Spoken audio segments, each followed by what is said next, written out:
A ver, ¿qué es lo que diferencia a un grupo que te inspira de uno que te controla?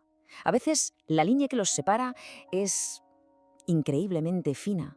En este análisis vamos a desgranar esas señales de alerta, esos detalles que delatan a los grupos manipuladores. Y la clave, ojo, no está tanto en lo que creen, sino en cómo nos hacen sentir. Para ello nos vamos a centrar en 5 puntos que son cruciales. Primero, el eje sobre el que gira todo.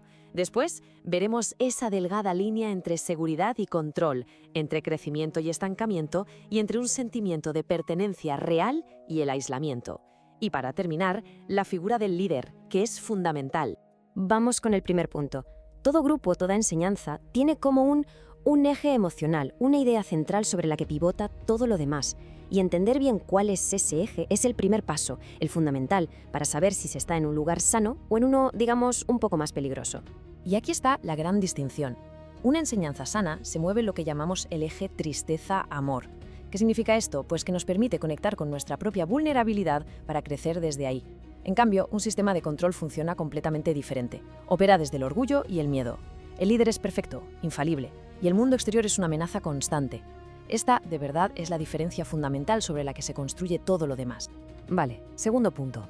Cualquier grupo, por definición, ofrece una sensación de seguridad, ¿no? Un refugio. Pero aquí está la pregunta del millón. ¿Es una seguridad que da herramientas para ser más autónomo, para volar solo? ¿O es una que poco a poco hace que se dependa cada vez más del grupo? Y aquí una pregunta clave que cualquiera debería hacerse. ¿Se fomenta la idea de que el mundo de fuera es un lugar oscuro, peligroso, y que la única salvación, la única seguridad real, está dentro de las filas del grupo? Las señales de alarma aquí son bastante claras. Por un lado, se demoniza al mundo exterior con etiquetas como el ego, la psicopatía, el mal. Por otro, se anima a la gente a entregar su bienestar emocional al líder, a externalizar decisiones que son clave, hasta que la propia capacidad para elegir se va debilitando. Y la conclusión es esta.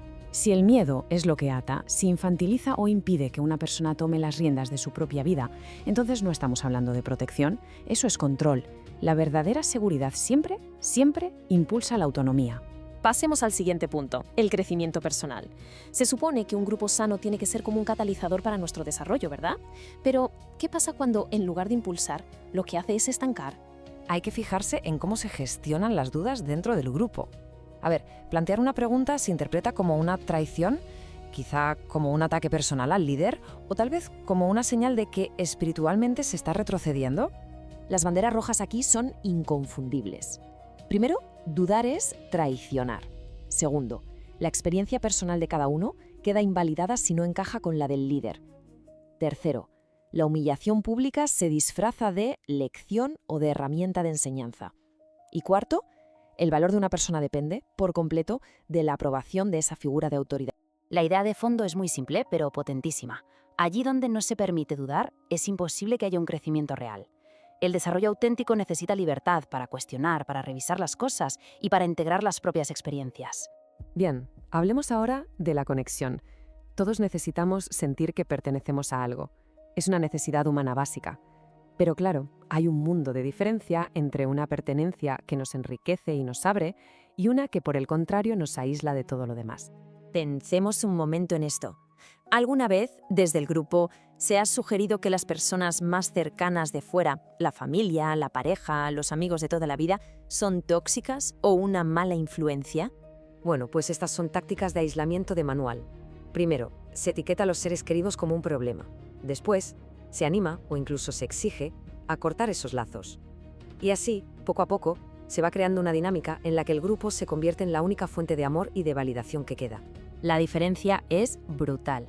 Cuando un vínculo nos separa de nuestra vida, de nuestros afectos, de nuestra historia, eso no es amor, es apropiación emocional. El amor de verdad siempre integra, nunca, nunca aísla. Y llegamos al que quizás sea el indicador más revelador de todos, la figura del líder.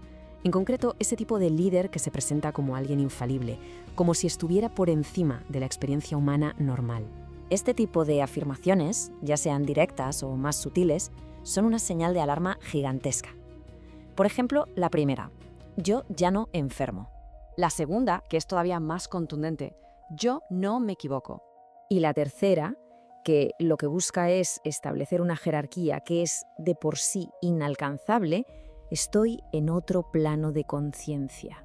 Aquí se ve el contraste de una forma muy clara. Por un lado tenemos las afirmaciones del líder, perfecto, invulnerable, que no se equivoca, y por otro la realidad humana de todos, que sentimos miedo, tristeza, amor, que tenemos límites. Un líder que se presenta como alguien exento de todo esto en el fondo está rompiendo con la realidad compartida. Las consecuencias de esta supuesta infalibilidad son devastadoras, claro. Cualquier daño que el líder pueda causar se reinterpreta como algo por tu bien. De esta forma, nunca puede haber un error, nunca un abuso, nunca una responsabilidad por su parte. Y esto genera en los seguidores un sentimiento de inferioridad crónico, una búsqueda constante de aprobación y, algo que es crucial, bloquea la capacidad de sentir una rabia auténtica y sana ante una injusticia. Es que esta falsa promesa de invulnerabilidad, de una vida sin dolor ni errores, es una trampa mortal. Genera una frustración y una autoculpabilidad enormes en cualquiera que, como es lógico, no consigue alcanzar ese estado sobrehumano e imposible. El problema siempre parece estar en el seguidor, jamás en el modelo que se propone. Entonces, ¿cómo es una enseñanza auténtica? Pues básicamente todo lo contrario a lo que hemos visto. Se basa en la claridad, en la humildad y, por encima de todo, en un respeto profundo por lo que significa ser humano, con todas nuestras luces y también con nuestras sombras. Y lo bueno es que esa autenticidad, esa claridad y ese respeto, cuando son de verdad, se sienten, no es algo que se pueda fingir. Así que la pregunta final, la más importante, no es para la mente, no es para analizarla, sino para el cuerpo y la intuición. Al final del día la pregunta es, ¿qué es lo que se siente?